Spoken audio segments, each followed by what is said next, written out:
Baik, kembali lagi di Apa Kabar Indonesia Pagi. Kita langsung ke Mas Adi. Mas Adi, sebenarnya seberapa penting sih pertemuan ini dilakukan sebelum pelantikan? Kayaknya ya 17, 18, 19 gitu ya. Pokoknya sebelum 20 gitu kan. 19,5. Apa maknanya? Kalaupun memang ada pertemuan, nggak jadi di prank gitu ya masyarakat Indonesia. Apa pertemuan ini nantinya? Ya, secara politik tentu ada simbol yang ingin disampaikan kepada publik. Bahwa Prabowo sebelum dilantik tanggal 20 secara politik sudah bernegosiasi, sudah berkomunikasi dan bersilaturahmi dengan pihak-pihak yang selama ini saling bersaing dan saling berkompetisi. Prabowo ini kan per hari ini satu-satunya yang masih belum bertemu secara formal hanya dengan Megawati Soekarno Putri, dengan elit-elit partai yang lain, ketua umum partai yang lain, terutama yang kalah Pilpres. Itu kan sudah sering diekspos dengan Surya Paloh sering, dengan Muhaimin sering, bahkan dengan elit-elit PKS. Ya bolak-balik mereka bertemu. Satu-satunya memang yang ditunggu oleh publik, kapan Megawati Soekarno Putri berjumpa dengan Prabowo Subianto. Apakah endingnya soal koalisi? Apakah endingnya soal kerjasama politik, entah itu di kabinet, entah itu di parlemen atau di pilkada? Itu persoalan teknis tentu saja. Tapi Prabowo yang dipersepsikan sebagai pemimpin yang zero enemy, tidak ingin meninggalkan satupun musuh politik, tentu dalam konteks ini dibaca sangat penting betapa pertemuan itu harus dilakukan sebelum pelantikan 20 Oktober. Jadi ini semacam soft launching bagi Prabowo sebagai pemimpin yang ingin merangkul semua pihak, itu satu ya. Nah yang kedua, jangan-jangan memang kedua tokoh ini sudah saling jumpa ya. Kan perjumpaan itu kan tidak harus komunikasi dilancar gitu ya. Betul, bahwa perjumpaan itu kan tidak harus makan nasi goreng bersama atau ngeteh bersama.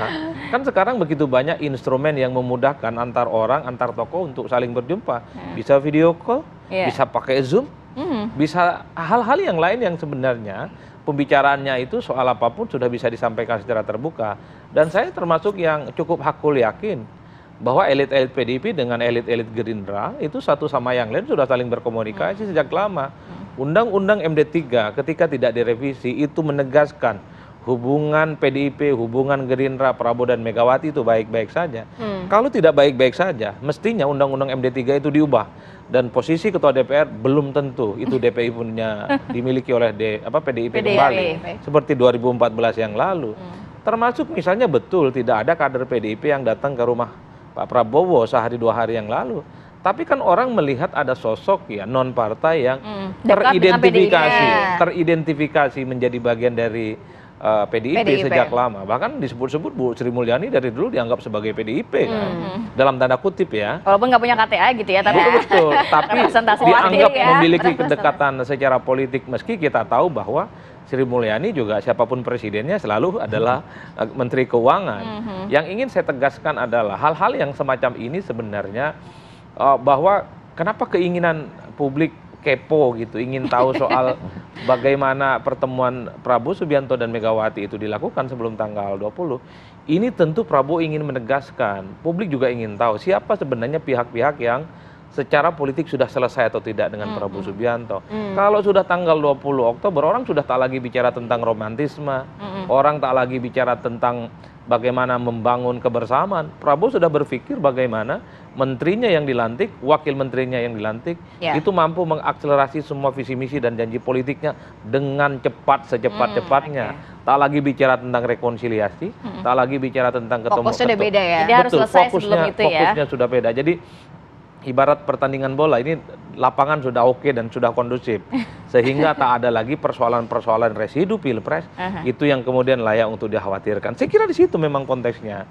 Oleh karena itu memang Bang Ciko dan kita semua Rati dan Sira, Bang Dhanil, ya sebenarnya kalau mau jujur pertemuan Prabowo dan Megawati mungkin hanya sebatas simbolik dan formalitas, karena saya kira pembicaraan jadi kebutuhan untuk memperlihatkan ke publik bahwa dua tokoh bangsa ini sudah tidak ada lagi sisa-sisa pilpres begitu ya. Betul, karena memang publik kita, masyarakat kita secara umum, kalau tidak ada pertemuan secara formal dan simbolik, itu bukan dianggap sebagai pertemuan yang sesungguhnya. Jadi ketemu itu harus tatap muka, makan nasi goreng bareng, nah itu berjumpa. Kalau pakai Zoom, pakai video call, ini nggak jumpa ini nggak jumpa, ini virtual. Ini bukan sesuatu yang menjadi tradisi dalam kehidupan kita. Jadi ini yang saya kira memang sedang ditunggu betul. Ya, ditunggu banget. Bang Dhanil, tadi kita sudah dengarkan kalau dari Mas Adi mengatakan jangan-jangan nih komunikasi memang sudah terjalin, mungkin via Zoom, video call sudah saling menyapa, saling bertukar pikiran, kemudian komunikasi dengan baik termasuk juga dengan ajakan-ajakan yang selalu digaungkan oleh Prabowo Subianto. Apakah memang komunikasi itu sudah ada atau berdasarkan dengan statement yang dikatakan oleh adik dari Prabowo Subianto, Pak Hashim menyatakan bahwa sebenarnya Prabowo sudah ingin bertemu dengan Megawati sejak 2 tahun yang lalu, Bang Dhanil? Iya, sepanjang sepengetahuan saya ya ada komunikasi ya, tapi sudah lama sekali begitu, sebelum Pilpres itu pun via telepon dan sebagainya. Tapi yang jelas hubungan Pak Prabowo dengan Ibu Megawati ini kan secara pribadi tidak ada masalah. Artinya beliau berdua punya hubungan yang baik, kemudian punya komunikasi yang baik.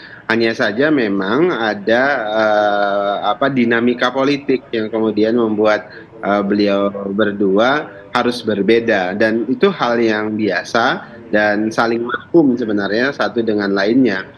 Di satu momentum Pak Prabowo berbeda sikap politik dengan Ibu Megawati, di momentum yang lain nanti bisa bersama kembali, kemudian bekerja bersama dan sebagainya. Dan begitulah memang para tokoh politik.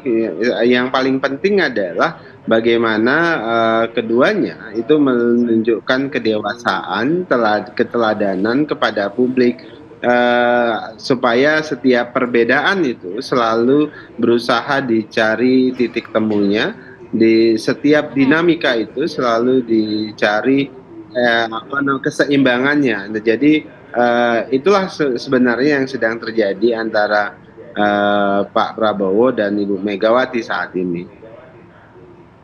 Baik, Bang Dhanil, kalau berbicara pertemuan Prabowo dan juga Ibu Mega ini, tadi juga disampaikan oleh Mas Adi bahwa sebenarnya apakah ini pertemuan hanya dalam arti memuaskan publik saja yang selama ini bertanya-tanya kapan nih pertemuan antara keduanya, atau memang sebenarnya ada pembahasan terkait nantinya PDIP walaupun tidak di dalam pemerintahan Prabowo Gibran tapi adalah begitu, ada mungkin kerjasama politik di situ yang akan dibahas secara lebih mendalam? Pasti dua tokoh politik bertemu, satu presiden yang akan memimpin, satu lagi mantan presiden bertemu, pastilah ada pembahasan politik, pastilah ada pembahasan urusan kebangsaan dan sebagainya.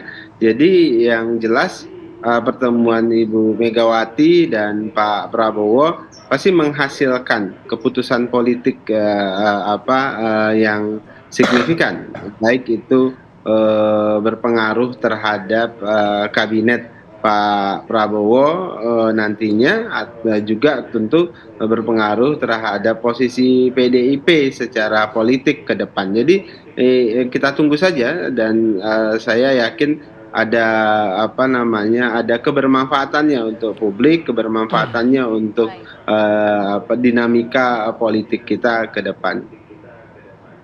Baik, kalau tadi dari Bang Dhanil bilang mengatakan bahwa akan ada keputusan, kebermanfaatan, artinya juga termasuk dengan posisi PDI Perjuangan. Bang Ciko?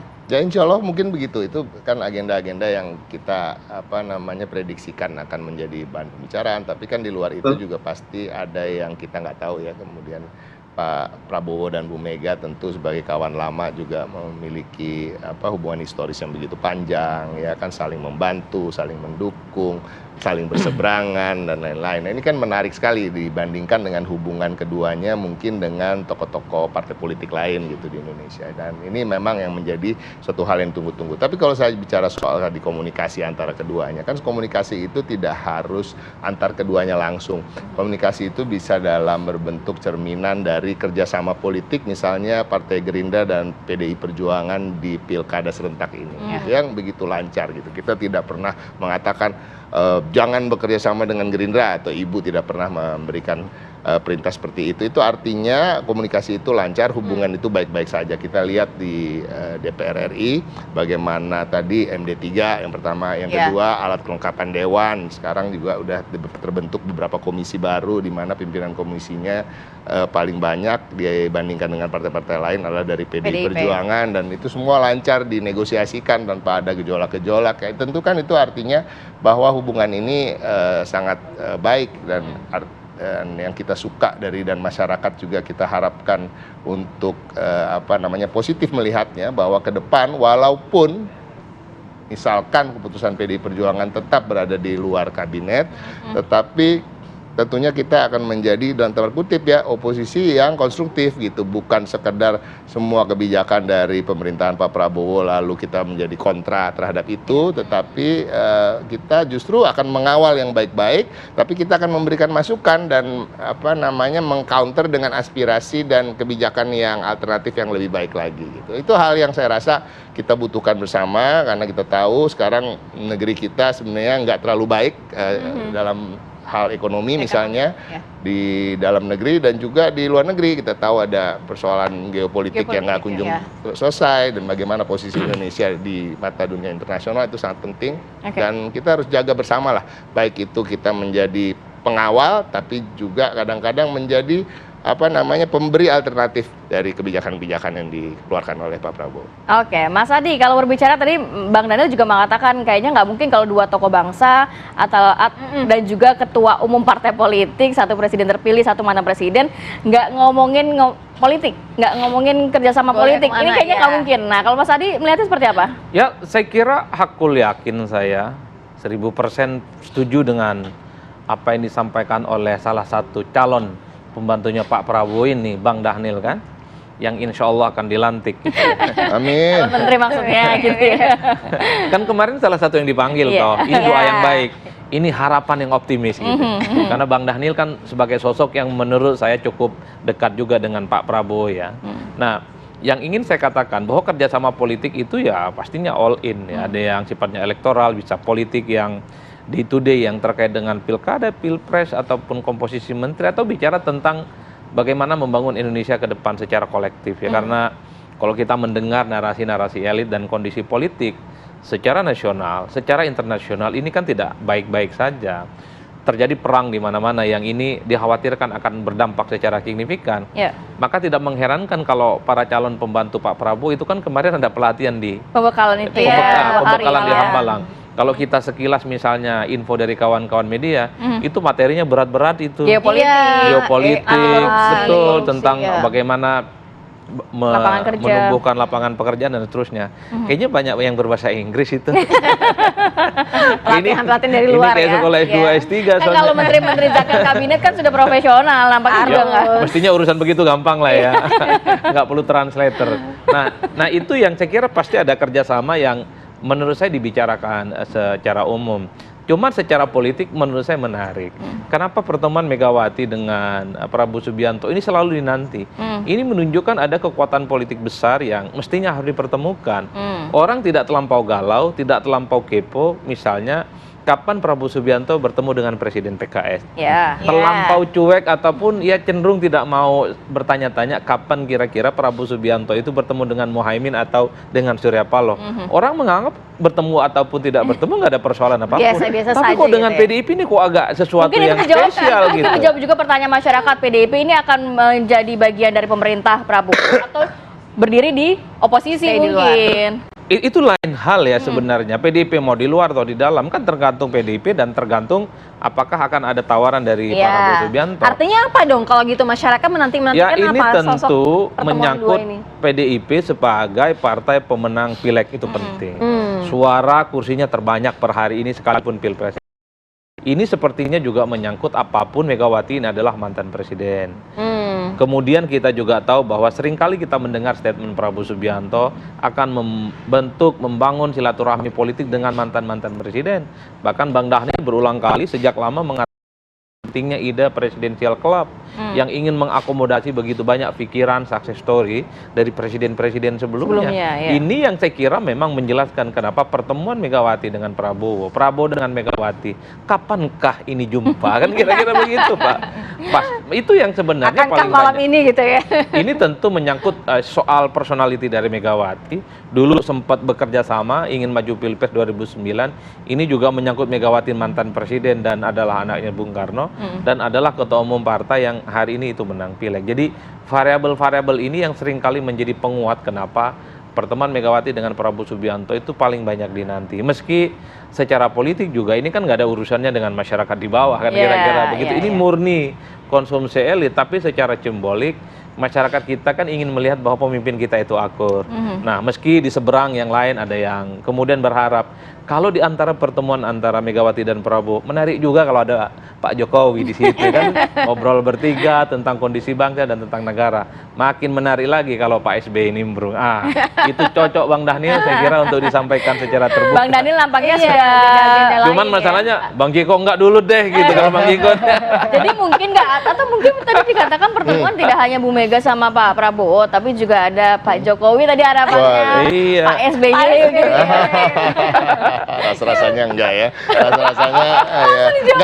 Nanti nggak nyambung. Nggak nyambung. Kan saya udah bilang tadi, ini hubungan keduanya ini kan berbeda dengan hubungan antara mereka dengan tokoh-tokoh politik lain gitu. Ini bukan bermaksud mengatakan bahwa ada hubungan yang tidak baik. Ada gap lain, gitu bukan. nggak ya? Tapi kan kadang-kadang kalau kita teman lama ya udah 30, 40, 50 tahun kenal, saling kenal, kan beda omongannya dengan siapa-siapa yang baru kita kenal 10 tahun, ya kan 15 tahun gitu.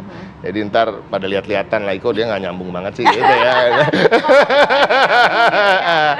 Jadi saya rasa pertemuan dua tokoh ini tadi yang perlu digarisbawahi betul memang, dan kita juga harus ingat bahwa Ibu Megawati adalah presiden kelima, ya kan, artinya Pak Prabowo juga mungkin ingin menggali informasi dan masukan-masukan yang wejangan-wejangan, atau juga sebaliknya gitu, Ibu Megawati ingin mendengar apa sih yang akan dilakukan oleh Pak Prabowo nih 5 tahun ke depan. Dan Jadi kita nantikan ya. Kita tunggu ya, apakah malam ini kejadian atau masih ada sampai 19 ya? 19. Bang Ciko ya, masih ada waktu ya. Terima kasih banyak Bang Ciko, kemudian juga Mas Adi dan juga tadi Bang Daniel sudah bergabung bersama kami. Sehat selalu, assalamualaikum. Pemirsa, usai jeda kami masih akan menginformasikan di mana pada hari ini juga akan ada pembekalan terhadap para calon wakil menteri. Informasinya akan kami hadirkan untuk Anda usai jeda.